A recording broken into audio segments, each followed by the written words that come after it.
Assalamualaikum warahmatullahi wabarakatuh. Waalaikumsalam warahmatullahi wabarakatuh. Bismillahirrahmanirrahim. Alhamdulillahi rabbil alamin.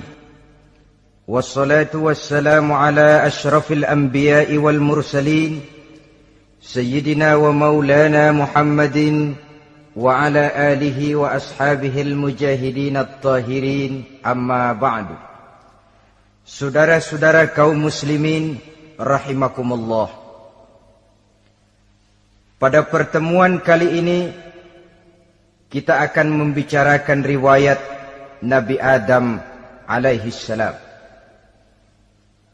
Nabi Adam diciptakan oleh Allah dari tanah dan merupakan manusia pertama serta bapa dari seluruh umat manusia.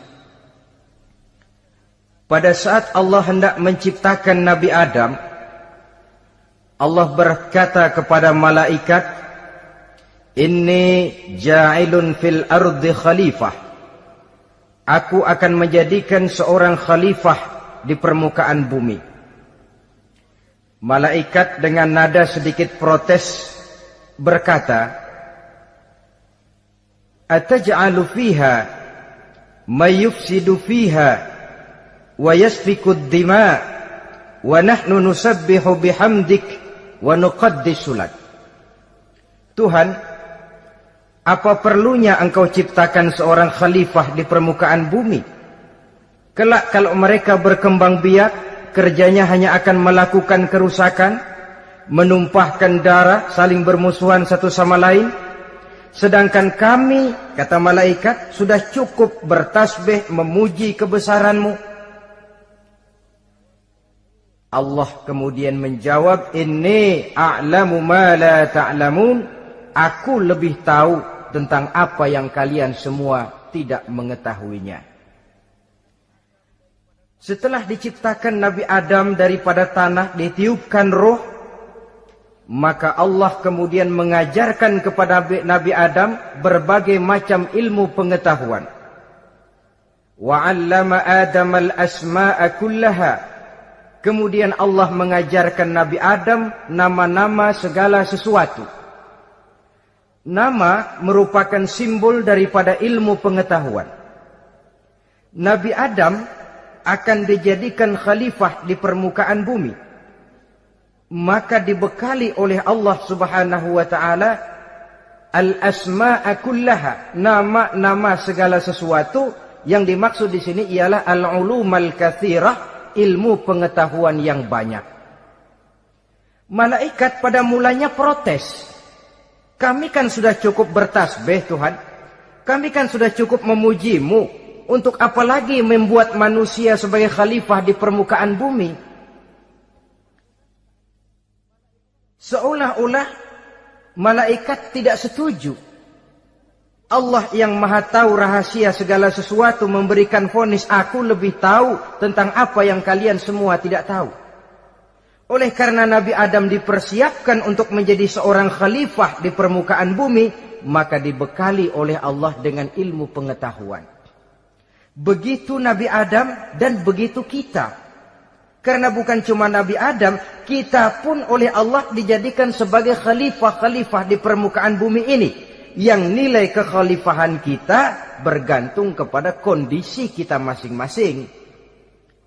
Ada orang yang menjadi khalifah level internasional, menjadi pemimpin dunia Islam.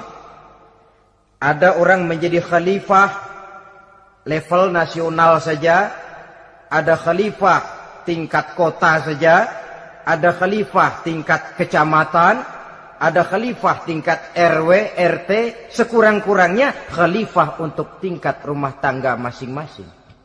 Nah, tanpa membekali diri dengan ilmu pengetahuan, jangan berharap kita akan bisa melaksanakan tugas sebagai khalifah di permukaan bumi ini. Apapun saja, Nabi mengajarkan, man aradad dunya fa'alaihi bil ilmi, wa man aradal akhirata fa'alaihi bil ilmi, wa man aradahuma fa'alaihi bil ilmi. Siapa yang menginginkan dunia harus dengan ilmu. Yang menginginkan akhirat juga harus dengan ilmu. Yang menginginkan dunia akhirat juga harus dengan ilmunya. Tanpa dasar ilmu, maka manusia tidak akan bisa menjalankan tugas kekhalifahan.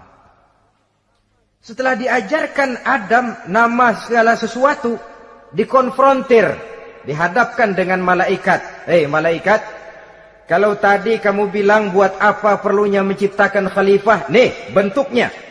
Adam. Sekarang malaikat, coba kamu sebutkan nama segala sesuatu ini yang ada di sini ini. Malaikat berkata, Subhanaka la ilma lana illa ma 'allamtana.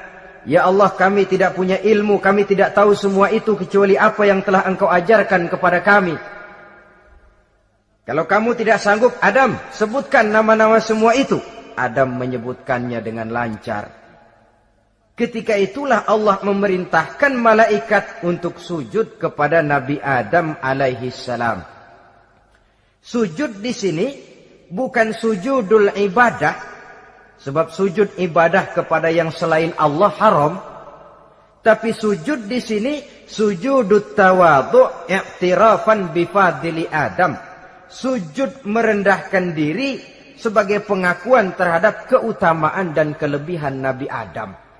Maka orang yang banyak ilmunya lebih utama dari orang yang hanya banyak ibadahnya.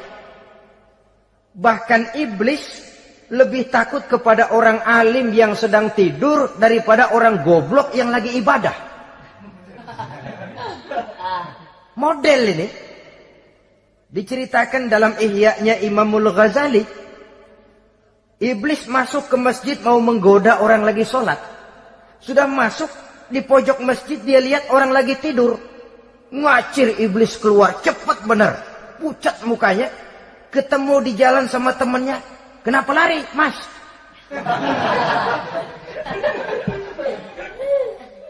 Kata temannya, saya mau goda orang sholat. Lalu tiba-tiba di pojok masjid saya lihat ada orang lagi tidur. Saya takut betul sama itu orang. Lari saya keluar. Loh, sama yang sembahyang sampean nggak takut, kok sama yang tidur takut bagaimana? Yang tidur itu orang alim. Yang lagi sembahyang itu orang goblok. Oh, godain orang goblok, saya colek juga dia lupa sembahyang. Tapi orang alim ini saya takut betul. Lah kalau diukur dengan malaikat waktu itu Nabi Adam, ibadahnya lebih banyak malaikat, jelas. Sudah bertasbih, sudah bertahmid malaikat. Nabi Adam baru diciptakan. Tapi kenapa Allah perintah malaikat sujud kepada Adam? I'tirafan bifadli Adam. Keutamaan Nabi Adam. Pantas untuk diserahi tugas sebagai khalifah mengatur kehidupan di muka bumi. Kalau malaikat yang jadi khalifah di dunia ini, nggak rame dunia. Coba, malaikat, material, harta nggak perlu. Seksual nggak perlu. Dunia ini hambar. Justru dunia ini menjadi ramai setelah manusia diberikan fungsi sebagai malaikat, sebagai khalifah oleh Allah Subhanahu wa taala. Saudara-saudara kaum muslimin rahimakumullah, setelah nyata kelebihan Nabi Adam, maka Allah perintahkan Nabi Adam tinggal di surga dengan segala kenikmatan yang ada di dalamnya. Tapi lantaran sendirian, kesepian Nabi Adam ini. Allah Maha Tahu, maka diciptakannya pasangannya, yaitu Siti Hawa dari tulang rusuk yang sebelah kiri. Sehingga Nabi pernah pesan begini, Istausu bin nisa fa innahunna khuliqna min dhil'in. Hati-hati kamu ngadepi perempuan. Yang tolong dengar nih yang laki-laki, yang perempuan belaga budak aja dulu lah. Hati-hati kamu ngadepi perempuan. Fa innahunna khuliqna min dhil'in, karena perempuan diciptakan dari tulang rusuk sebelah kiri. Apa watak tulang rusuk? Tulang rusuk itu kan bengkok. Perempuan tuh begitu. Didiemin aja, bengkok terus. Dikerasin, patah.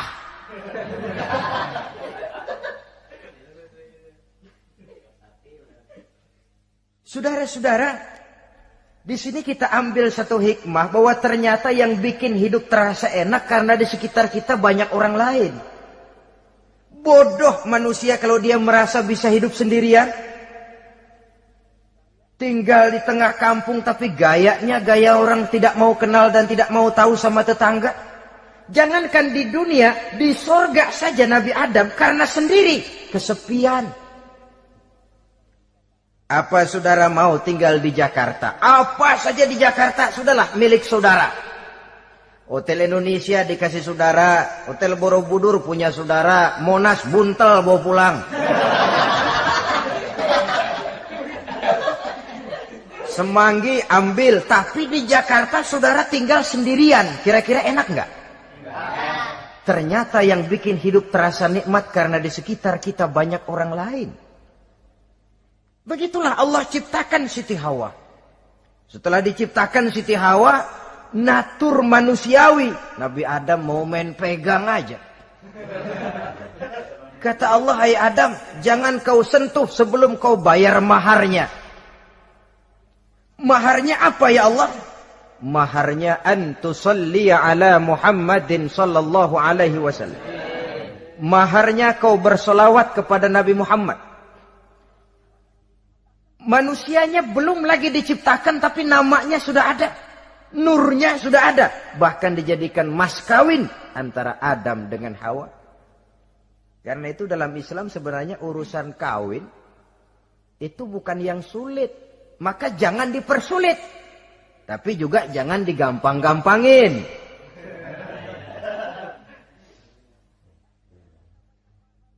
Artinya yang namanya mahar ini, walaupun cuma sebentuk cincin besi kalau orang sangat tidak mampu. Bahkan dengan mengajarkan Fatihah saja sah sudah. Saya terima nikahnya Fulanah binti Fulan, dengan mas kawinnya saya ajarkan dia surah Fatihah. Kalau memang kere betul, tidak punya apapun, sah sudah itu. Agama ini mudah, karena itu jangan dipersulit, tapi juga jangan digampang-gampangin.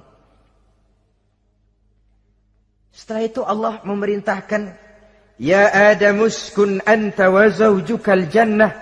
Hai Adam, kau dan istrimu tinggallah dalam surga. Wa kula minha ragadan haitsu syi'tuma. Segala makanan yang ada di dalamnya boleh kau makan. Pakaian yang aneka warna boleh kau pakai. Nikmati seluruh fasilitas yang ada di surga ini. Cuma atu aja Adam. Yang lain boleh dah. Mau ngapa pakai atu aja jangan. La taqraba hadhihi syajarah. Jangan kamu dekati pohon khuldi itu. Dekat saja jangan. Apalagi sampai metik. Jangan Adam. Saudara, ma'asyiral muslimin, itulah watak manusia. Kalau ada 10 persoalan, yang 9 boleh, yang 1 tidak boleh, yang tidak boleh yang bikin dia penasaran. Gue pengen tahu ngapa kagak boleh sih. Timbul penasaran. Apalagi iblis selalu berusaha. Sebab pada waktu malaikat disuruh sujud, semuanya sujud kepada Adam. Iblis tidak mau sujud. Tuhan tegur, iblis, kenapa kamu tidak mau sujud? Mana mungkin Tuhan, saya akan dibikin dari api, kata iblis. Adam dari tanah, unsur api lebih mulia dari unsur tanah. Masa saya harus tunduk kepada Nabi Adam? Gengsi dong. Adam kan anak kemarin sore, baru dibikin. Masa saya harus tunduk kepada orang yang macam itu? Ini kan perintah aku iblis. Kalau kau tidak mau tunduk, keluar dari sorga ini. Terusir iblis dari sorga karena kesombongannya tidak mau sujud kepada Adam. Nah, logika, kalau udah di sorga aja sombong diusir, apalagi yang masih tinggal di pinggir kali sombong.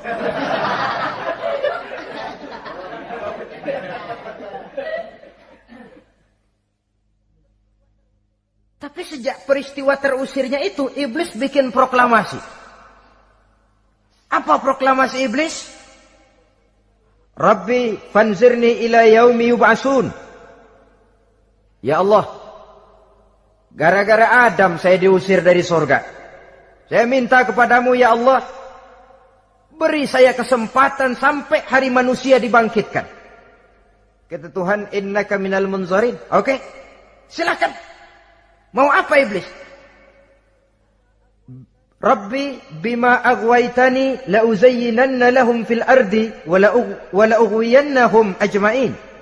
Ya Tuhan, disebabkan engkau telah menyesatkan aku, akan aku hiasi mereka manusia dengan kejahatan yang ada di muka bumi ini, dan aku akan sesatkan mereka semua. Ini proklamasi iblis. Gara-gara Adam saya terusir dari surga, maka sejak saat ini Adam dan seluruh keturunannya musuh bebuyutan saya.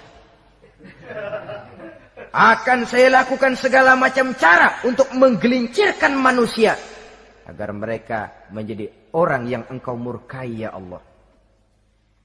Kemudian Allah memberikan jawaban.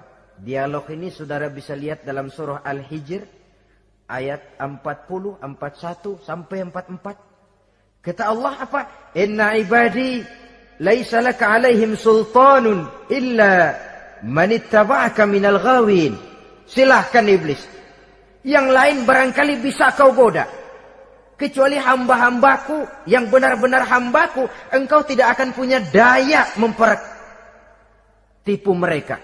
Engkau tidak akan punya kemampuan menggelincirkan mereka. Kecuali kalau memang mereka sudah mau ikut pengaruhmu. Sepanjang mereka benar-benar menjadi hambaku, kata Allah. Hamba Allah yang sebenarnya, mereka di luar kekuasaanmu iblis. Tapi kalau mereka sudah turun menjadi hamba harta, hamba dunia, hamba pangkat, budak jabatan, mereka itu yang bisa kau gelincirkan.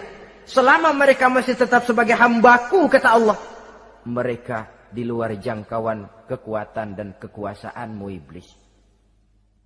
Nah, sejak saat itu kan iblis selalu nyari jalan, nyari lantaran bagaimana Adam nih supaya dia tergelincir. Gara-gara dia saya diusir dari surga. Nguping terus iblis. Sampai akhirnya dia dapat berita tentang dilarangnya Nabi Adam mendekati pohon khuldi itu. Satu hari dengan muka sedih, ya iblis itu the best actor. Aktor ulung dia. Dengan roman muka sedih, dia datang kepada Nabi Adam dan Siti Hawa. Kata Nabi Adam, iblis, ente kok tampangnya demek amat sih?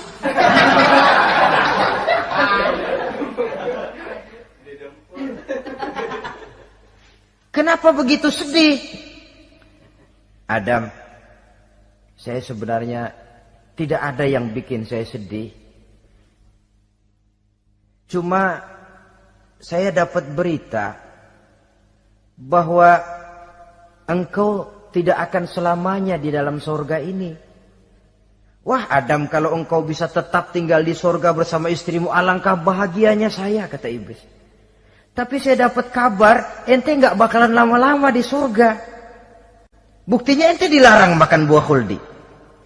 Khuldun artinya kekal. Kalau kau makan buah itu, kau akan kekal di surga Adam. Tuhan nggak pengen, makanya dilarang. Wa qasamahuma inni lakuma laminan nasihin. Untuk memperkuat omongannya, sumpah si iblis. Bener Dam, saya sih ngomong cuma buat kepentingan ente. Saya sayang sama ente. Oh, yang tahu cuma saya dah. Bicaranya seolah-olah untuk kepentingan Nabi Adam. Sebenarnya tujuannya tidak lebih menjerumuskan Nabi Adam. Begitu iblis zaman dulu, zaman Adam. Dan begitu iblis zaman sekarang. Seolah-olah bicaranya untuk kepentingan umat Islam. Tapi sebenarnya tujuannya ngelecehin. Memperdayakan umat Islam. Dia bilang kepada Adam, saya sih cuma ngasih saran Adam, kalau ente pengen selamanya di surga, petik aja tuh buah. Pokoknya beres dah. Itu si Tuhan ngelarang, ja bohongin doang lo. Supaya kau dan istrimu tidak lama-lama di surga, maka dilarangnya kau memakan buah khuldi itu. Udah, embat aja. Saudara-saudara, tipu daya iblis ini bisa kita baca dalam surah Al-A'raf ayat 20 sampai ayat 22. Nabi Adam tergoda, ditambah oleh bujuk rayu Siti Hawa. Nabi Adam yang setengah hati itu akhirnya terpancing betul. Sebab itu perempuan, walaupun peranannya tidak begitu kelihatan, tapi memang sangat menentukan. Tidak ada seorang suami bisa sukses jadi apapun dia tanpa peran serta istrinya. Karena itu sebagai muslim, kita punya teman hidup dan kita punya lawan hidup. Siapa teman hidup kita? Dalam arti sempit, teman hidup kita istri. Kalau dia istri tentu suami yang taat kepada Allah dan Rasulnya. Dalam arti luas, teman hidup kita ialah setiap muslim. Setiap orang yang pandangan hidupnya sama dengan kita. Itu teman hidup. Lalu lawan hidup kita siapa? Lawan hidup kita secara mutlak iblis dalam segala bentuknya. Iblis yang berbentuk halus, ini ngusirnya rada lebih gampang. Konon ya, iblis setan itu kalau dengar orang azan kan lari. Takut dia.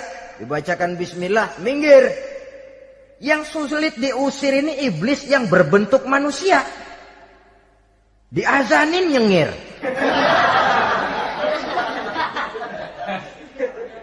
Gawat ini. Saudara-saudara, ini musuh dalam artian mutlak. Sedangkan musuh dalam artian ideologis, setiap orang yang pandangan hidupnya tidak sama dengan kita. Bahasa langsungnya, setiap orang di luar Islam secara ideologis, ya. Adapun secara manusiawi, kita tetap toleransi, saling menghormati, setuju dalam perbedaan pendapat, kembali kepada prinsip lakum dinukum. Kewajiban saling menghormati sesama manusia, tapi secara ideologis tidak ada kompromi. Begitulah Nabi Adam tergoda. Dan begitulah iblis selalu menggoda keturunan-keturunan Nabi Adam. Sampai kepada kita sekarang ini. Tiap kali kita hendak melakukan berbagai kebaikan, iblis ini mulai bisik, kasa, kusuk, kesek.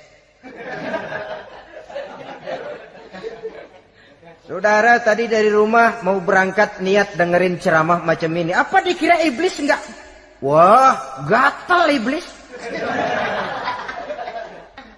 Kata iblis, alah jangan bertingkah lah dengerin ceramah. Ceramah mah urusan 70 ke atas. Ente masih muda. Berjuang kita. Jihad, bismillah. Tidak, saya mau dengar ceramah. Berangkat kita ke tempat ini. Sampai di sini apa dikira iblis diam? Enggak. Dia bisikin lagi. Iya, lo hadir ke sono dah. Cuma nyampe sono lo ngomong aja ngomong dah. Ustadz mah jangan didengerin, ngomong aja udah. Perang lagi jihad, saya nggak mau ngomong, mau dengerin betul-betul. Kata iblis, iya lo dengerin dah, jangan ngomong, cuman pules.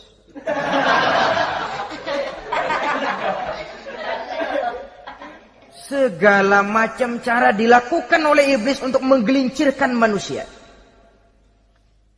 Ketika Nabi Adam mengambil buah khuldi itu, datanglah murka Allah. Adam, seolah-olah kalau bahasa kita, kelewatan kamu Adam. Dari belum ada aku ciptakan kau. Barangkali kau merasa kesepian, aku ciptakan Hawa. Aku tinggikan derajatmu dari malaikat sampai malaikat sujud kepadamu. Aku perintahkan kau tinggal di sorga dengan seluruh fasilitas yang ada di dalamnya. Cuma satu yang aku minta, jangan dekati pohon khuldi, engkau tidak sanggup Adam.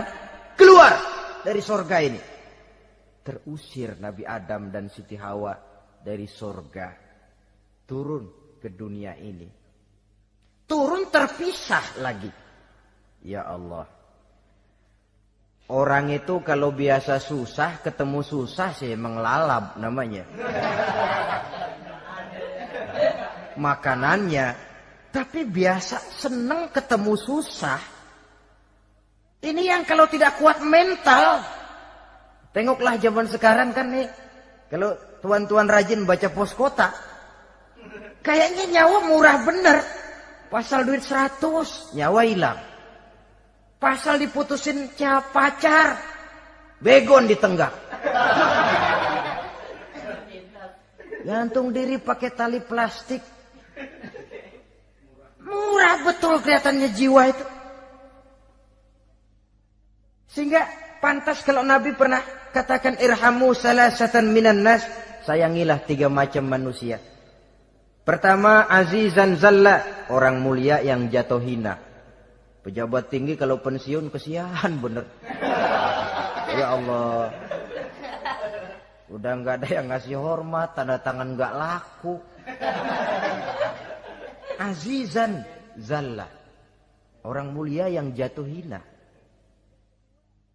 Yang kedua, ghaniyan qad iftaqara, orang kaya jatuh miskin. Dari hidup serba ada jatuh melarat.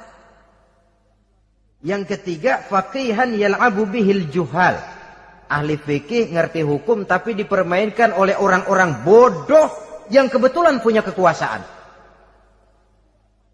Kalau keluar fatwa sesuai dengan pesan sponsor,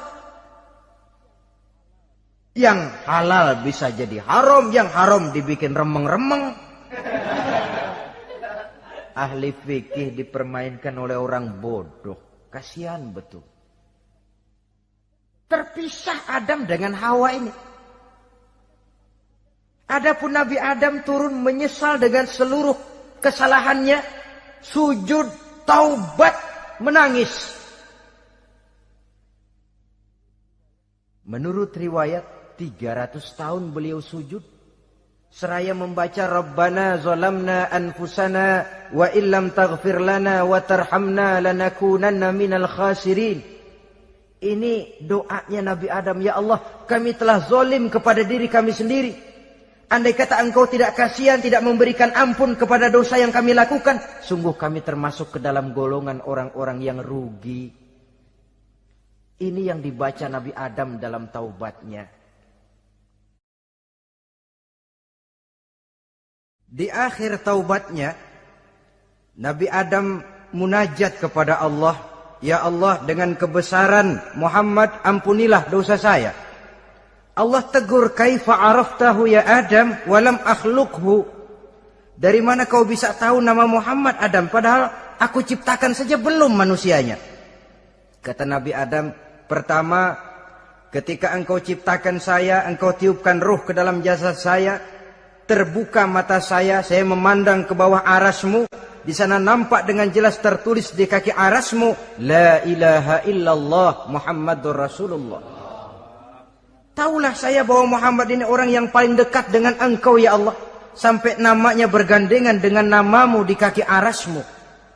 Yang kedua, ketika saya hendak menyentuh Hawa, kau juga yang mengatakan jangan kau bayar maharnya sebelum kau bersolawat kepada beliau. Saudara hadirin yang saya hormati, Nabi Adam diterima taubatnya oleh Allah. Kemudian dipertemukan kembali dengan Siti Hawa setelah sekian lama berpisah. Pertemuan itu terjadi di satu dataran luas, di satu padang yang luas, yang sampai sekarang dinamakan dengan Padang Arafat. Tempat para ibadah haji melakukan wukuf, yaitu puncak pelaksanaan ibadah haji. Dan pertemuan itu sendiri terjadi di atas sebuah bukit kecil yang diabadikan dengan nama Jabal Rahmah di kawasan Arafat itu. Di atas Jabal Rahmah itu ada satu monumen kecil untuk mengabadikan pertemuan Nabi Adam dengan Siti Hawa. Lalu tinggallah keduanya di permukaan bumi ini. Oleh Allah diberikan karunia keturunan yang banyak. Dan tiap kali lahir kembar. Kembarnya laki perempuan, laki perempuan, laki perempuan. Dari sinilah berkembang biak manusia. Di mana di zaman Nabi Adam perkawinannya silang. Karena tentu tidak ada manusia lain. Perkawinan silang itu artinya, kalau si A dan B, A ini laki, B perempuan, kemudian lahir kembar kedua antara C dengan D, maka begitulah yang A dikawinkan dengan D, yang C dikawinkan dengan B. Perkawinan silang. Tidak boleh perkawinan yang kembar sama waktu dilahirkan. Nah, di antara putra-putra Nabi Adam yang kemudian juga membuat sejarah, yaitu Habil dan Qabil. Habil, saudara kembarnya namanya Labuda, perempuan. Qabil, saudara perempuannya Iklimah. Menurut hukum perkawinan waktu itu harus silang. Habil harus kawin dengan Iklimah dan Qabil harus kawin dengan Labuda. Tapi Qabil protes. Dia kepengen kawin dengan saudara kembarnya sendiri. Dalam arti yang sama-sama dilahirkan dengan dia, yaitu Iklimah. Kenapa? Karena kebetulan rupa Iklimah ini lebih cantik daripada Labuda. Protes kepada ayahandanya Nabi Adam. Abah, saya tidak terima, saya harus kawin dengan Iklimah.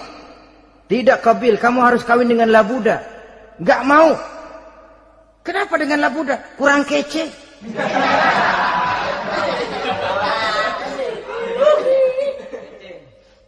Bertengkar, Nabi Adam tidak berhasil menyelesaikan.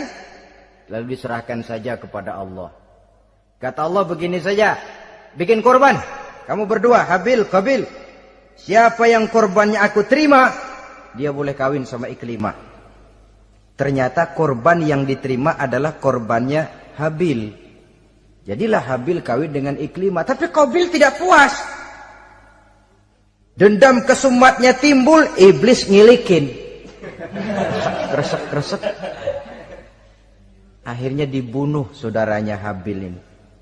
Inilah sejarah pembunuhan pertama dalam kehidupan manusia. Qabil membunuh Habil. Habis dibunuh bingung. Bagaimana naruhnya ini mayat? Allah lalu memberikan petunjuk. Dalam Al-Maidah ayat 31 itu dijelaskan. Ada burung gagak berantem sama burung. Yang satu mati. Nah, oleh yang masih hidup, tanah ini dicakar-cakar sama kakinya dan sama paruhnya. Sehingga berbentuk lubang, bangkai saudaranya itu dimasukin ke lubang itu lalu diuruk lagi pakai tanah oleh cakar kakinya dan paruhnya itu. Sehingga Qabil, cara ini bisa. Itulah sejarah penguburan pertama dalam perkembangan manusia. Oleh karena itu, Nabi memberikan penjelasan, man sanna sunnatan hasanatan falahu ajruha wa ajru man amila biha wa fi riwayatin wa ajru man tabi'aha. Siapa orang yang melakukan satu kebajikan, dia akan mendapat pahala dan pahala dari orang-orang yang mengikuti kebaikannya. Misalnya saudara membentuk pengajian, ramai pengajian saudara, 1000 orang yang datang ngaji, 1000 orang saudara dapat pahala. Sponsor kebaikan. Sebaliknya, wa man sanna sunnatan sayyi'atan falahu ismuha wa ismu man amila biha, ay wa ismu man tabi'aha. Siapa yang memulai suatu kejahatan, dia akan mendapat dosa dan dosa dari orang-orang yang melakukan atau mengikuti kejahatannya. Umpamanya saudara mengadakan pesta. Lalu dalam pesta itu terjadi segala macam maksiat. Maka seluruh maksiat yang terjadi malam itu di tempat itu, saudara ikut dapat dosanya. Kenapa? Sponsor. Tiap kali ada pembunuhan, Qabil dapat andil dosa. Kenapa? Sponsor. Tapi kalau 2 orang muslim, ini masalahnya Habil nggak ngelawan kan, dibunuh. Tapi kalau 2 orang muslim berkelahi, kata Nabi apa? Apabila 2 orang muslim saling berbunuh-bunuhan, maka al-qatil wal maqtul finnar, baik yang membunuh ataupun yang dibunuh dua-duanya neraka. Sahabat heran, ya Rasul, kalau yang ngebunuh masuk neraka pantas, tapi ini yang dibunuh kenapa neraka juga? Soalnya sama-sama niat, cuman keduluan aja. Itu kan masalahnya. Andai kata dia nggak terbunuh, dia yang akan membunuh. Niat itu sudah ada. Nah kalau Habil ini dia tidak punya niat membunuh, dia memang dibunuh oleh Qabil. Saudara-saudara kaum muslimin rahimakumullah. Lalu dari situlah berkembang biak keturunan Nabi Adam alaihi salam. Sehingga dengan demikian bisa kita katakan sebagai satu konklusi, pertama, bahwa manusia adalah makhluk Allah yang menempati kedudukan tertinggi dan berasal dari Nabi Adam sebagai manusia pertama. Dengan malaikat sekalipun manusia sebenarnya lebih tinggi. Kapan? Kalau dia tetap benar-benar sebagai hamba Allah yang membekali diri dengan ilmu pengetahuan. Laqad khalaqnal insana fi ahsani takwim. Kami ciptakan manusia dalam bentuk yang paling baik. Dan ketinggian manusia itu tidak ditentukan oleh bahan-bahan dari mana manusia diciptakan. Tapi ditentukan oleh adanya roh yang ditiupkan ke dalam jasadnya. Dan kemampuan yang ditimbulkan oleh nilai-nilai rohaniah tadi. Kalau secara biologis kita ini semua bahannya sama. Dari saripati mak tanah yang menghasilkan buah yang dimakan oleh mak bapak kita, membentuk hormon, menghasilkan sperma, terjadi kerjasama yang baik antara ibu dan bapak, sehingga kemudian melahirkan kita ke alam dunia ini. Secara biologis bahan kita sama, dan tidak itu yang menentukan ketinggian manusia. Walaupun keturunan juga mempengaruhi, sebab sekarang ada istilah ramai orang bicara bayi tabung. Dan majelis ulama sudah memberikan fatwa kalau spermanya itu berasal dari sang bapak, tidak jadi masalah. Tapi kalau dari orang lain, haram. Yang lebih celaka lagi di negara maju, tidak lewat proses alam rahim. Jadi dalam satu tabung yang diberikan suhu yang mirip dalam kandungan, di situ dipertemukan antara sperma, air mani laki-laki, dengan ovum, air mani perempuan. Diberikan suhu yang mirip dalam kandungan. Dan itu diharapkan bisa menghasilkan manusia. Lewat tabung kaca itu. Saya tidak sanggup bayangkan kalau sekarang orang tanya usul asal-usul kita, kan kita masih enak jawab. Kamu anak siapa? Oh bapak saya Fulan, ibu saya Fulana. Oh kenal saya. Tapi manusia yang akan datang kalau proyek ini berhasil, bapakmu siapa? Enggak tahu, saya dulu keluar dari tabung, Pak. Rendah betul martabat manusia. Sama saja dengan ada perempuan pernah protes, Pak, Islam itu enggak adil katanya. Kenapa? Masa dalam Islam laki-laki boleh kawin lebih dari satu, tapi perempuan enggak boleh kawin lebih dari satu? Supaya sama-sama adil, boleh dong perempuan punya laki lebih dari satu. Saya bilang, justru disitulah Islam itu hendak menjaga martabat manusia. Kalau seorang suami punya istri empat-empatnya lalu hamil, bapaknya jelas. Tapi kalau perempuan satu punya suami 4 lalu hamil, bapaknya yang mana ya?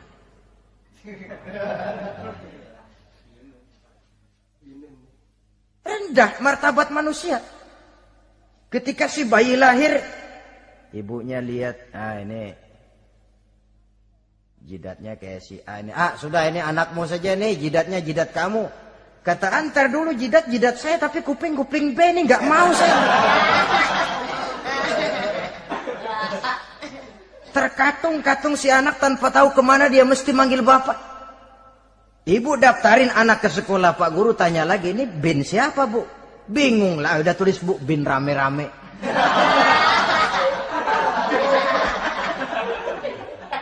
Kan rusak martabat manusia kalau sudah begitu.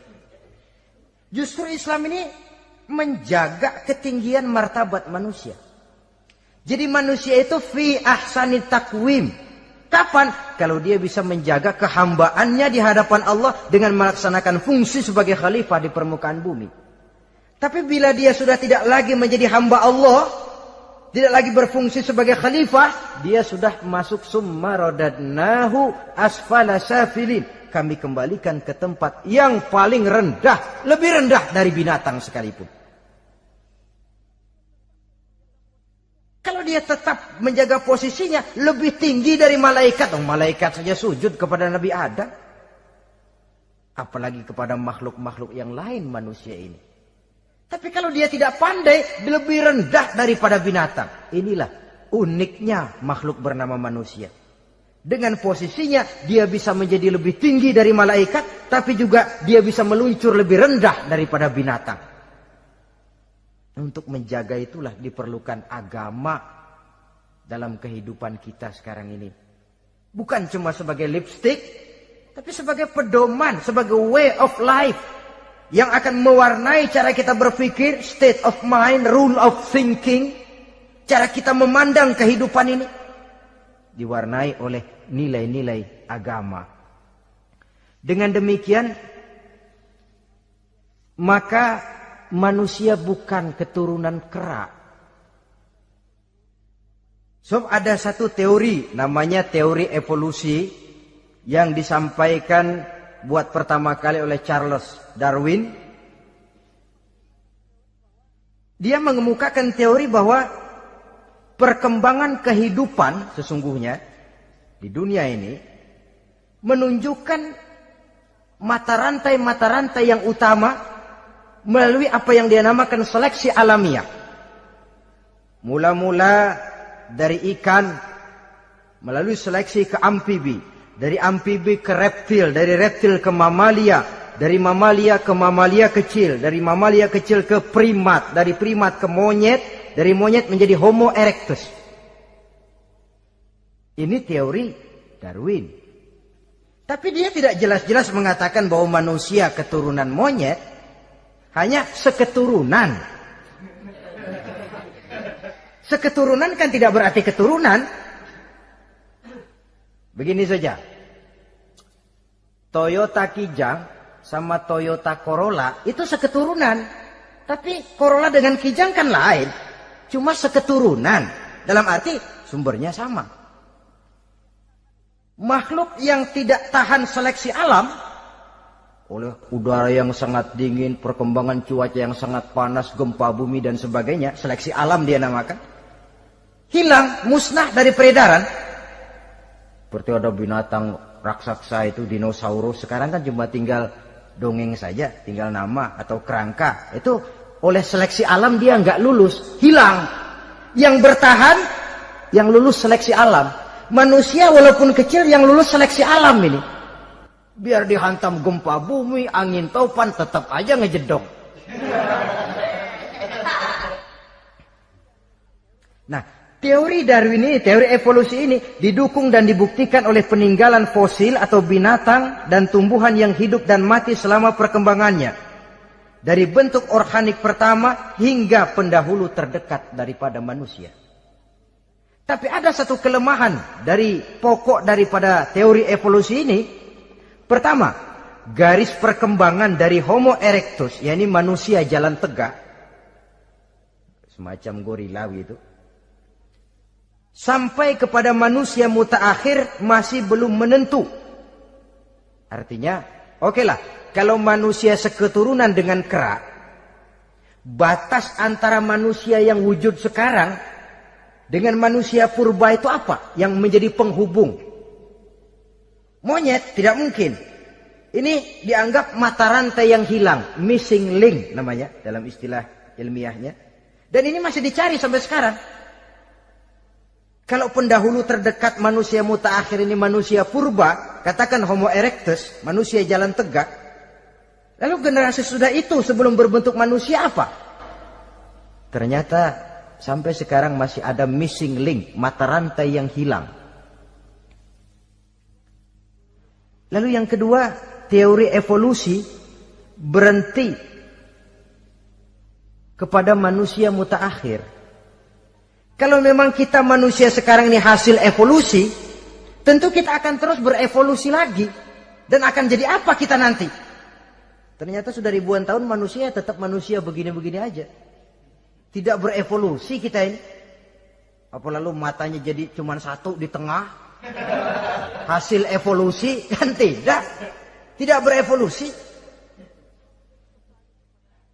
Jadi kembali kepada Quran, manusia pertama adalah Nabi Adam.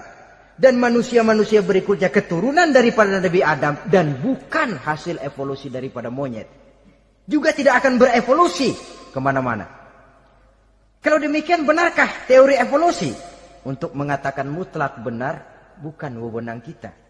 Untuk mengatakan salah total juga kebenaran ilmu adalah relatif sebagai relatifnya daya pikir manusia.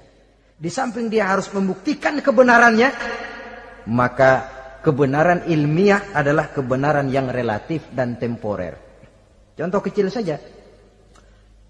Dulu orang berteori bahwa bagian yang terkecil dari suatu benda namanya molekul, kan begitu? Molekul ini nggak bisa dibagi-bagi. Bagian yang paling kecil dari suatu benda namanya molekul. Ilmu terus berkembang. Ternyata molekul sebenarnya terdiri daripada atom. Atom itulah bagian terkecil dari suatu benda yang nggak bisa dibagi-bagi lagi. Nah, berubah sudah teori pertama. Tidak jadi molekul sekarang, atom. Belakangan rupanya atom masih tersusun dari partikel-partikel. Partikel inilah bagian yang terkecil dari satu benda. Berubah lagi sudah. Dan tidak mustahil akan ada penemuan bahwa partikel pun masih bisa dibagi-bagi lagi. Begitu juga dengan teori evolusi ini. Sehingga beberapa ahli semacam Dr. Charles Oxnard, Dr. Jane Paul Hallett dari Chicago dan California, mereka sudah membantah teori evolusi ini. Namun masalah paling pokok dari kita ialah kita diciptakan oleh Allah berasal dari Nabi Adam alaihi salam. Nabi Adam diciptakan dari tanah. Dan kita bukan hasil dari evolusi, juga tidak akan berevolusi. Nah, lalu kepada makhluk bernama manusia diberikan fungsi sebagai khalifah di permukaan bumi ini. Ini yang dulunya malaikat protes. Sebagai khalifah, tugas kita apa? Khalifah Allah di muka bumi. Menerjemahkan sifat Allah sesuai dengan batas-batas kemanusiaan kita. Allah Maha Pengasih. Berusahalah kita pengasih kepada makhluk sesuai dengan batasan manusiawi kita. Allah Maha Menolong. Ringan tanganlah kita menolong orang yang memerlukan sesuai dengan batas kemampuan kita. Fungsi khalifah. Untuk bisa berfungsi sebagai khalifah secara baik, kita harus mempunyai modal yang dinamakan ilmu pengetahuan. Dan Islam sangat menggalakkan itu. Jauh dulu 14 abad yang lalu, dari desa kecil yang bernama Mekah yang peta belum muat, orang di dunia belum kenal, sudah keluar seruan utlubil ilma walau bisin, tuntutlah ilmu walaupun di negeri Cina. Ngomong Cina di Mekah, padahal Mekah waktu itu belum masuk peta, belum dikenal orang. Sudah ada revolusi ilmu dan budaya. Belajar walaupun harus nyebrang ke negeri Cina. Lalu ada lagi misalnya allimu auladakumus sibahata warrimayah, kata Nabi. Ajarkan anakmu renang dan lempar. Lempar lembing, lempar cakram. Olahraga. Satu tanda Islam agama masa depan. 14 abad yang lalu di Saudi Arabia, Nabi mengajarkan ajari anakmu berenang. Kalau Islam agama untuk orang Arab saja, mau berenang di pasir. Tapi wawasan pandangannya luas. Bahwa Arab sebagian besar memang Islam, betul. Tapi Islam bukannya Arab, itu juga jelas. Sepanjang kita masih menjadi khalifah Allah, maka sepanjang itu kita fi ahsani taqwim. Nah, sebagai khalifah Allah kita bertugas membudidayakan alam ini. Kita kadang-kadang terlalu. Ada ayat, wa ma min dabatin fil ardi illa 'alallahi rizquha. Semua yang melata di muka bumi dijamin rezekinya oleh Allah. Ayat itu betul. hak karena datang dari Allah. Bahwa rezeki disediakan di muka bumi, memang. Tapi rezeki itu tidak turun begitu saja laksana jatuhnya embun di waktu pagi. Kita harus berusaha. Dan usaha manusia mencari rezeki lain dengan ayam. Kalau ayam dari tahun atu. Nyari rezekinya tuh modalnya cuma ceker patok. Coba, dari tahun 1 ayam, asal punya ceker, punya patok, sudah dapat rezeki dia. Nggak perlu masuk TK, SD, SMP. Tapi manusia cari rezeki, apalagi zaman sekarang. Persaingan hidup tajam, lapangan kerja sulit, tensi ekonomi tinggi. Masuk sekolah urusan, tamat sekolah urusan. Kadang-kadang dilema juga. Masuk perguruan tinggi negeri sulitnya setengah mati kayak onta masuk ke lubang jarum. Masuk perguruan tinggi swasta yang favorit biayanya selangit. Artinya tanpa membekali diri dengan ilmu, keahlian, skill, kemampuan, fungsi sebagai khalifah sulit untuk bisa kita laksanakan. Saudara-saudara kaum muslimin yang berbahagia. Kalau fungsi khalifah ini mampu kita laksanakan, iblis putus asa sudah. Sebagai khalifah, di satu pihak kita menyembah hanya kepada Allah, di lain pihak kita membudidayakan alam ini. Ada apa sih di perut bumi? Minyak, gas, timah, emas. Ada apa sih di lautan? Pelajari lewat oceanografi, membudidayakan alam. Air sungai supaya arusnya nggak mengalir mubazir, ada manfaatnya, bisa menimbulkan energi yang menghasilkan tenaga listrik, bisa mengairi persawahan, irigasi. Bikin apa? Bikin dam, membudidayakan alam. Tapi juga mengislamkan budidaya itu. Bahasanya mengkulturkan natur, mengislamkan kultur. Membudidayakan alam dan mengislamkan budi dan budaya manusia ini.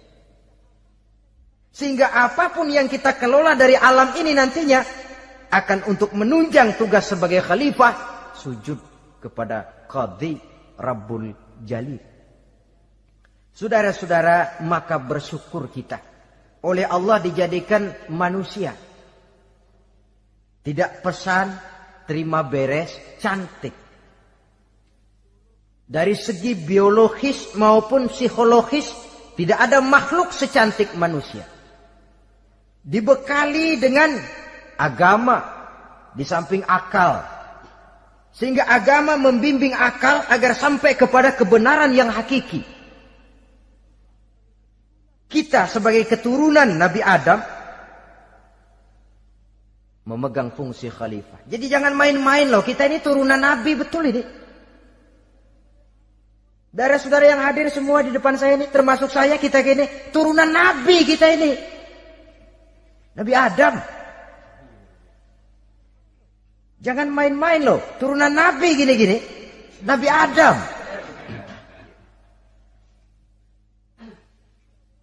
Sayang kalau posisi yang tinggi kita tidak melaksanakan fungsi yang tinggi. Sayang betul.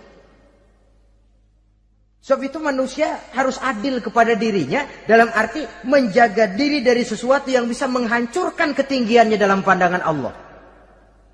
Jadi kalau kita sudah lemparkan diri ke meja judi, hanyutkan diri ke tempat mabuk, hancurkan diri di tempat maksiat, itu sudah tidak adil kepada diri sendiri. Tidak bisa menjaga ketinggian yang diberikan Allah kepada kita. Dikasih baju bersih, dicemplungin di comberan, diinjek-injek lagi. Kita ini diciptakan fi ahsani taqwim. Masa mau turun berbuat seperti binatang, itu makhluk rendah? Masa mau mengikuti tipu dayanya iblis, yang dia sudah proklamasikan bahwa itu musuh bebuyutan kita? Innahu lakum aduwwum mubin. Setan musuhmu yang jelas dalam segala bentuknya. Saudara-saudara, nah, untuk berfungsi sebagai khalifah ini sekali lagi, bekali diri dengan ilmu pengetahuan. Dan ilmu itu di zaman kita sekarang tentu kalau Nabi Adam diajari langsung oleh Allah, wa 'allama Adam al-asma'a kullaha. Lah kalau kita mau nunggu Tuhan ngajarin, geblek terus. Ya tidak mustahil Allah memberikan ilmu yang disebut ilmu laduni ya. Transfer. Langsung Allah memberikan kepada seorang hamba, membukakan pintu hatinya. Tapi bukan potongan kayak kita yang dapat ilmu laduni macam begitu. Satu contoh, menurut ceritanya, Hadratus Syekh Kiai Hasyim Asy'ari itu kan ngaji beliau kepada Kiai Khalil Bangkalan, Madura. Kiai Khalil ini wali. 2 tahun berguru di sana, nggak diajarin apa-apa. Cuma kalau pagi nyari rumput. Tiap hari 2 tahun akhirnya Hadratus Syekh bilang, Kiai, saya kapan diajari? Sudah Hasyim, kau pulang saja. Insya Allah kau alim. Itu aja pulang jadi orang alim. Ya di samping terus beliau belajar ke Mekah. Kita harus melalui proses belajar. Ini untuk menunjang tugas kekhalifahan kita. Sebagai hamba Allah dan sebagai khalifah Allah di permukaan bumi. Sehingga 2 tugas ini bisa kita laksanakan dengan sebaik-baiknya. Menjaga martabat manusia sebagai makhluk yang mulia dan keturunan dari Nabi Adam alaihissalam. Saudara-saudara, ini sajalah pembicaraan kita kali ini. Terima kasih banyak atas segala perhatian. Mohon maaf atas segala kekurangan. Usikum wa nafsi bitaqwallah. Aqulu qauli hadza. Wassalamualaikum warahmatullahi wabarakatuh.